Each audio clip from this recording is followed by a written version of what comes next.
It all started with a single phone call, on an ordinary Wednesday morning in late October. Detective Laura Chen was sipping her lukewarm coffee when the call came in. A voice on the other end, tight and controlled, said 4 words that would change everything: "We have a confession." But in law enforcement, the word "complicated" is never just a word, it's a warning. And this confession? It was from a man named Richard Halloway. Quiet. Unremarkable. Until he claimed he'd committed a murder, 2 months earlier. The details he gave were chilling. Precise. Gruesome. Every word matched what the police knew about the missing woman, Emily Sanders. Too perfect. Too neat. And that, Detective Chen would soon realize, was the first sign that something was very, very wrong. What followed would blur the line between truth and deception, forcing investigators to question not just what they knew, but who they could trust. This is the story of a confession that wasn't what it seemed, and the hunt for a truth that refused to stay buried.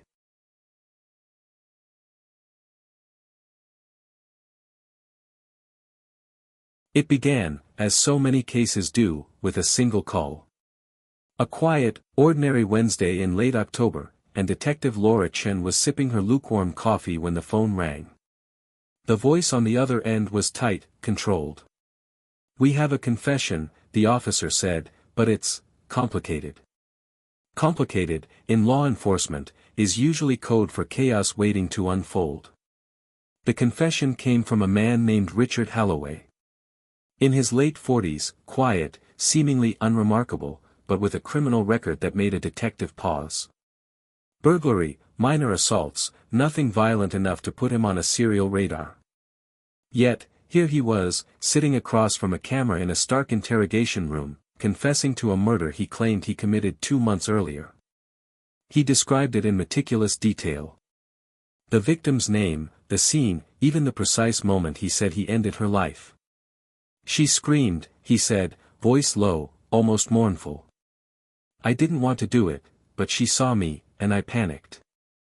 I panicked, and I did it." His hands trembled as he recounted dragging the body into the back of his truck, burying her under the old oak on Miller's property, covering it with leaves and dirt. It was chilling, the kind of confession that makes the room feel colder. Laura and her partner, Detective Samir Patel, leaned in, notebooks ready. Every detail Halloway gave matched something they had already documented about Emily Sanders, a young woman who had vanished from a local college campus 2 months prior. The timing, the geography, even minor details that only the police would have known. And yet, something didn't feel right. Halloway was too eager. Too willing. He wanted to tell everything: the scratches on the victim's arm, the way she tried to fight back, the sound of her last breath. That over-precision set off alarms in a seasoned investigator's mind. He seemed to be reading from a script in his own memory, feeding the story with the sort of clarity reality rarely permits. Despite the unease, detectives proceeded cautiously. They had a confession. They obtained search warrants, forensic teams, excavation crews, and went to Miller's property with Halloway in tow. He traced the exact path he said he'd taken.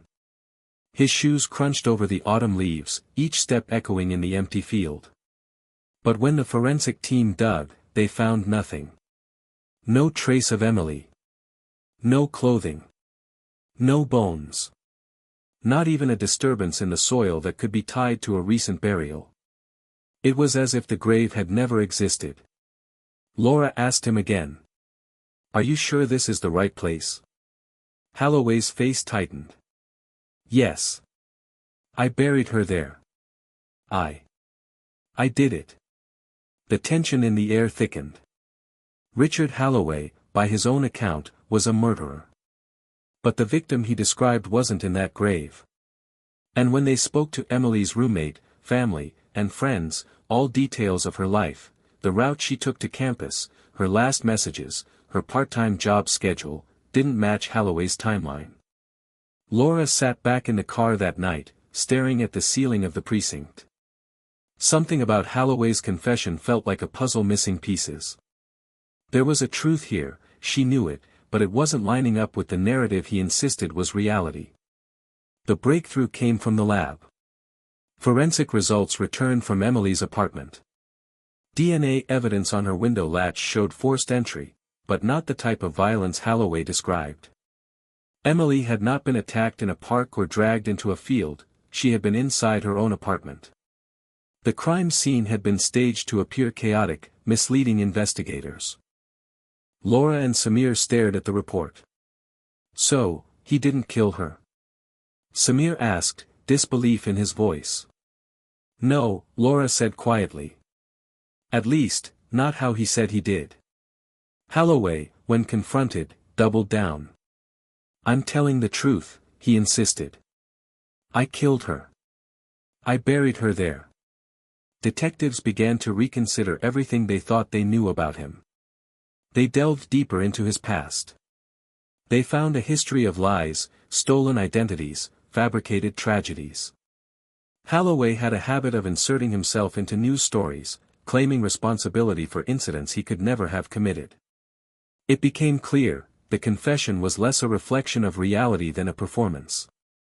A psychological exhibition of control over a story he wanted people to believe. But why Emily? She was well known locally. Perhaps he craved the notoriety, the satisfaction of shaping a narrative, even if it wasn't his crime at all.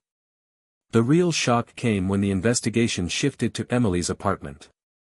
Surveillance footage showed a neighbor, someone Emily had trusted, entering her apartment the night she disappeared. Fingerprints on the kitchen counter, fibers on the window frame, a partial shoe print in the hallway. And then the truth crystallized, Emily had died in her apartment from a domestic attack. The scene was staged to mislead, to confuse. Richard Holloway's confession, while horrifyingly detailed, had nothing to do with her death. He had, in a way, stolen her story for himself. Emily's family was a mix of relief and grief. Relief that she hadn't been killed by a stranger, grief that someone she knew had done it. Laura remembered sitting with her parents, holding the case file between them. They asked why Holloway would confess to a murder he didn't commit. The only answer was as unsettling as it was simple: some people want to be part of a story, even if it isn't theirs. Holloway's trial for unrelated offenses was a spectacle. He seemed disappointed he wouldn't be tried for Emily's murder. Psychiatric evaluations revealed a tendency toward pathological lying, a craving for attention, and a compulsion to dominate narratives. "He doesn't care about the truth," one psychologist said. "He cares about ownership of the story. In his mind, confessing is a form of control." Laura often thought about that, the human desire for control, for narrative dominance. How a man could fabricate such a precise account and convince even himself it was real. How close they had come to believing the wrong victim, almost closing a case that didn't exist while the real killer remained hidden. The case became a reference point in the department for years.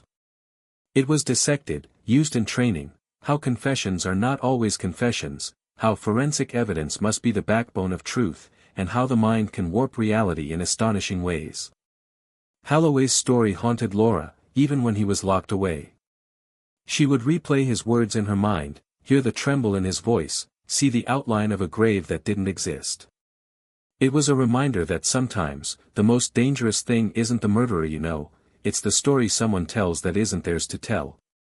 The real killer was eventually identified through meticulous DNA cross-checking, overlooked evidence, and patient investigation, a reminder that truth often outlasts lies, confessions, and bravado. But Richard Holloway lingered differently. He had confessed to a murder he didn't commit, almost rewriting history. Almost turning fiction into fact. And for Laura, every time she walked past a college campus, every time she saw someone disappear into a crowd, she felt the chill of what might have been. A killer could confess, the world could believe him, and the truth could remain buried under layers of deceit. Sometimes, the real horror isn't the crime. It's the story we think is true.